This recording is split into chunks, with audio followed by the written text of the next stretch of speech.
All right, start with an opening statement from Coach, and we'll open up for questions. All right, obviously, crazy disappointing loss on Saturday.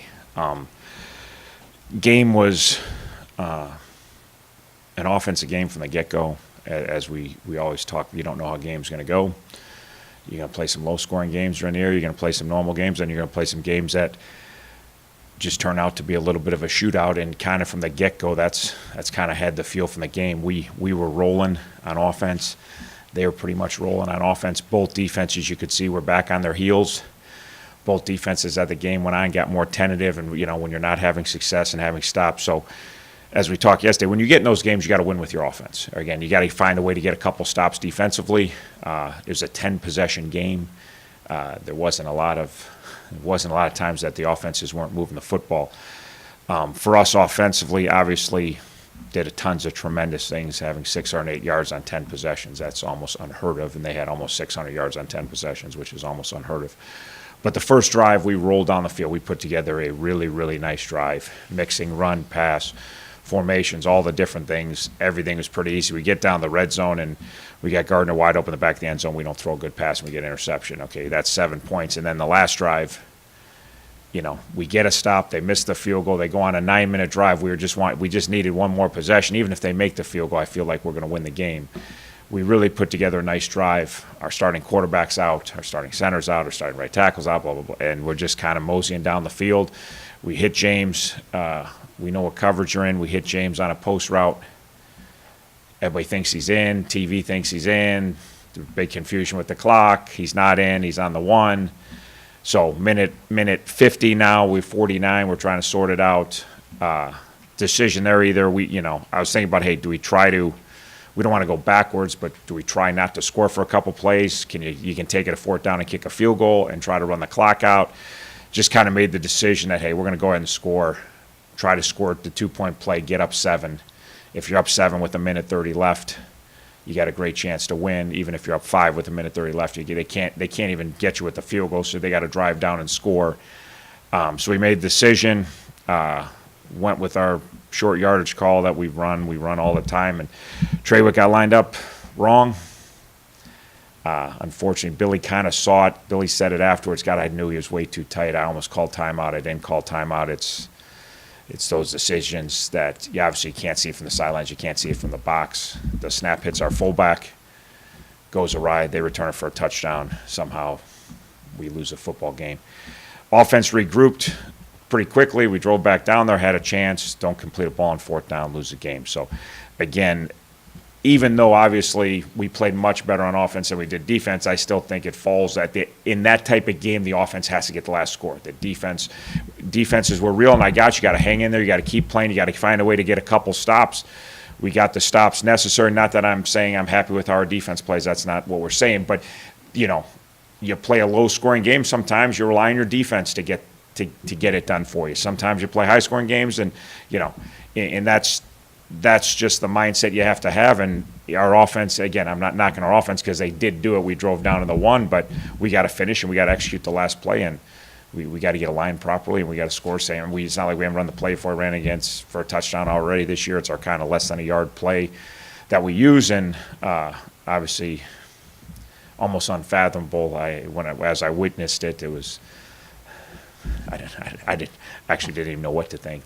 Are you kidding me? That the snap didn't even get to our quarterback, and our guy lined up. And if you watch it on tape, it's bad. He's really poorly aligned. I mean, it doesn't look like the snap can get to the quarterback. So crazy disappointing. Special teams was good. Obviously, the wind was a huge factor. We had one issue on a kickoff, which we got fortunate that we got on the ball. But we handled the wind after that. There's a lot of kicks in the wind. We did a pretty good job. We got Zoe and Kenny back there. We got some more experienced guys back there. But we kicked the ball well and made our field goals and put ourselves in position to win the game. And we got to finish, obviously. We've had some gut-wrenching losses, but we have to finish, and we have to look at what we can do better in those situations. And it comes down to execution, basically, and playing smart football for 60 minutes and not for 57 minutes or not for 59 minutes. So you got to play smart football for 60 minutes. Questions for Coach? Coach, can you give us an update on how Ragland's feeling and how long he might be out? He has an MRI today. We'll know after today. He's got a lower body injury, and we're going to MRI it. And it's definitely not season-ending at this point, unless the MRI shows something different. But based on what the docs, he could have went back in the game on Saturday, so I don't think he would have been close to 100% if we put him back out there. But he wasn't like he was ruled out initially, and then after a couple series went by, he started stiffing up a little bit, and then that's when they said, okay, he's probably not even available. But he was going to be available to go back in. So we're hopeful the MRI is good in our favor. They don't think it's major, but so it could be, is it a week, is it 2 weeks, is it 4 weeks, is it worse than we think? We're not sure yet.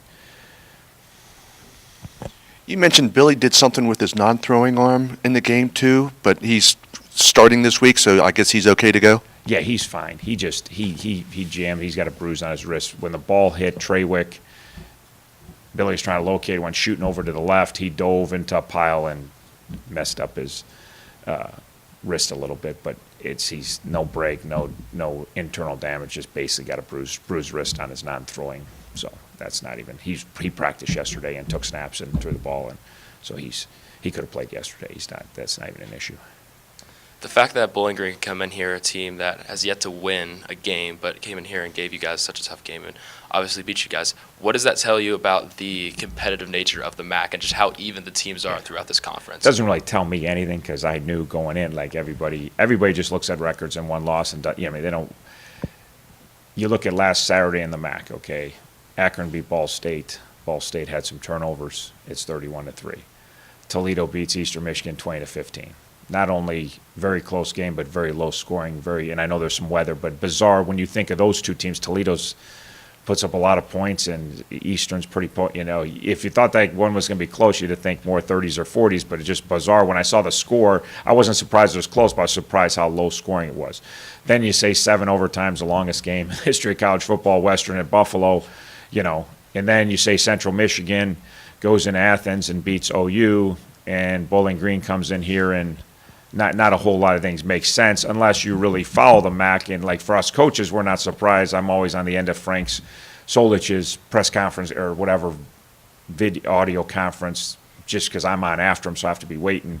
And he's always saying, like, you have to play good football he's been in the league longer than anyone. You have to play good football every Saturday. If you don't, you lose, And he was talking about that they had 4 turnovers, and it cost them the game, even though they had a chance to win. And same thing with us. We have two turnovers in the red zone. So we knew Bowling Green was capable. We know offensively they can score in a hurry, and they did. They did on Saturday. We knew defensively that they were improving. We played pretty darn well on offense, and I think we took advantage of some things, some matchups. But I won't be surprised if they play some good defense down the road. So you got to play football, and you got to play for 60 minutes. And last Saturdays, there's a lot of Saturdays like that where you just don't know what's going to happen week in, week out, and I think a big key for our football team, and we talked about it yesterday, and we talked about it last week. I don't know that one of the big keys moving forward is we had a nice run at the end of last year. We obviously are very improved. Even if you look at this year, if you throw out the Notre Dame game, which we were outclassed,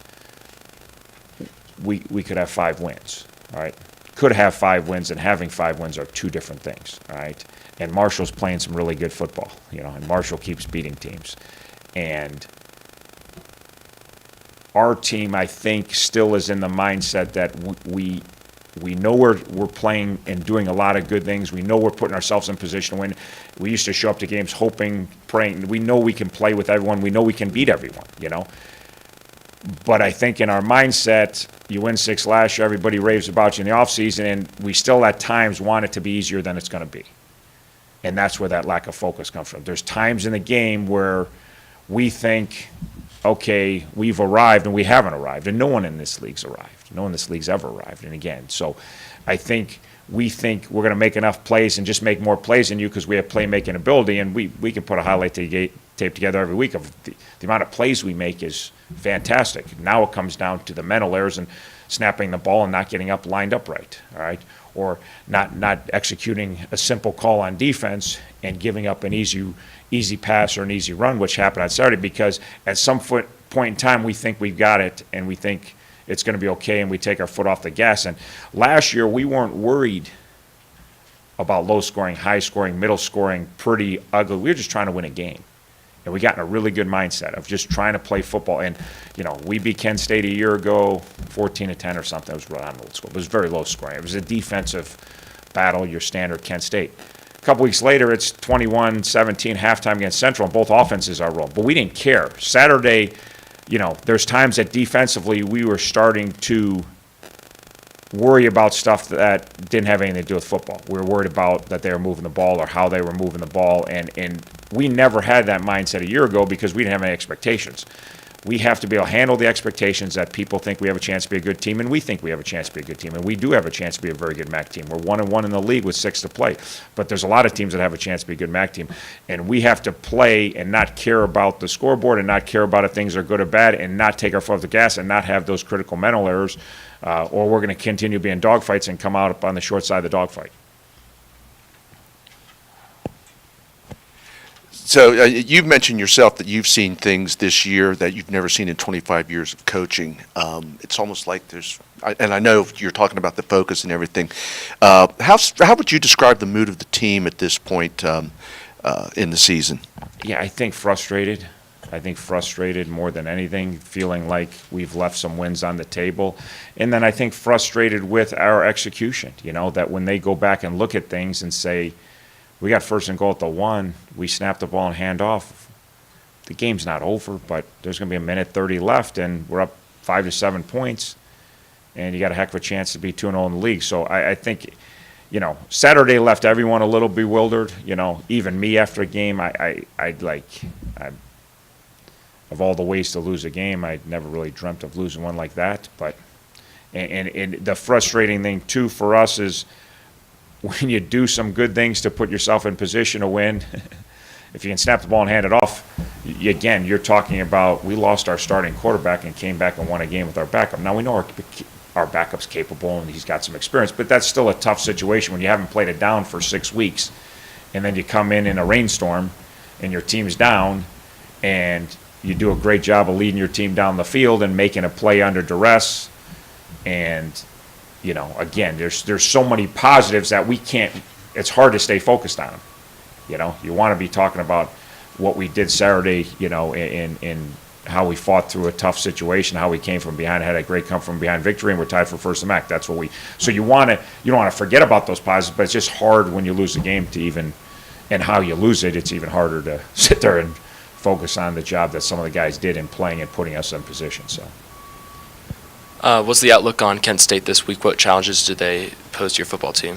I felt this way for 4 years. They're as good or better than any defense in this league. Okay, they are fantastic. It gets lost. It's been lost.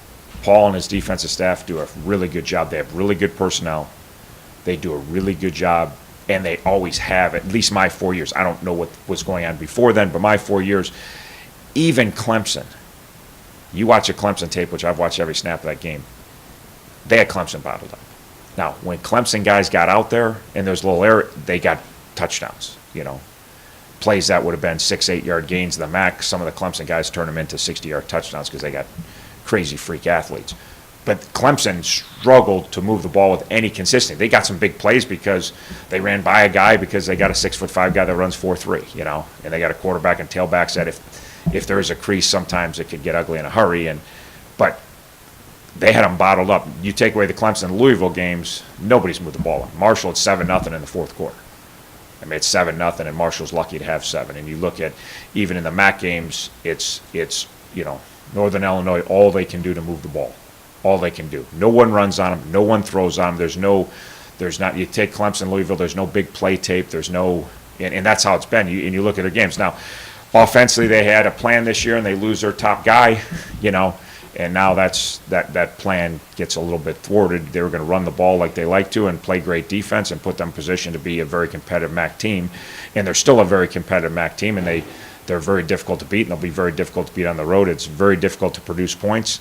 They're going to control the clock offensively and try to run it, and they're going to take their shots and run some trick plays like they always do, and try not to put their defense in bad positions. And when they do, they usually play very tight, low-scoring games. So we haven't moved the ball on them in 3 years with any consistency, and really no one else in this league has either.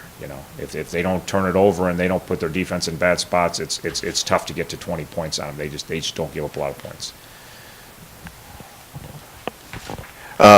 outside of Gus, what's the rest of your injury situation look like? Setter's pretty good. There's nothing right now that you would say, other than the guys that are already out. We'll see. Doyle's probably another week away at least. Leonard's probably another week away. Junior, we're hopeful, but we'll see. I don't. It's not a for sure. So obviously Mo's out, Godlewski's out, Lemon's out, Palmo's out. All those guys that are done for the year are done for the year. But so obviously. Somebody said, "Oh, he came out pretty good. You only, I say, yeah, we only lost our starting quarterback."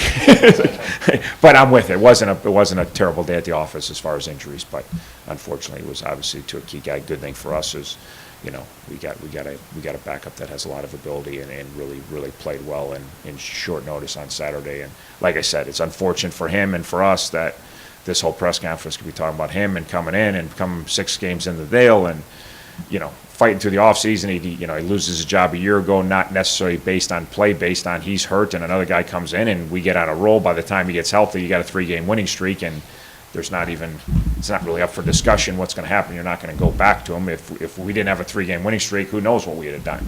But so tough for a kid when you lose your job because you hurt your shoulder and then another kid comes in and lights it up, and just to persevere and then prepare this off season and prepare this spring and have a great fall camp and preparing for that moment on Saturday. And he was very ready for that moment. He was very calm. He knew exactly what was going on out there. He handled it very good. He was very confident and poised, and he's disappointed like everybody else. We didn't find a way to win it. Any other questions? All right, thanks, Coach. Thanks, guys.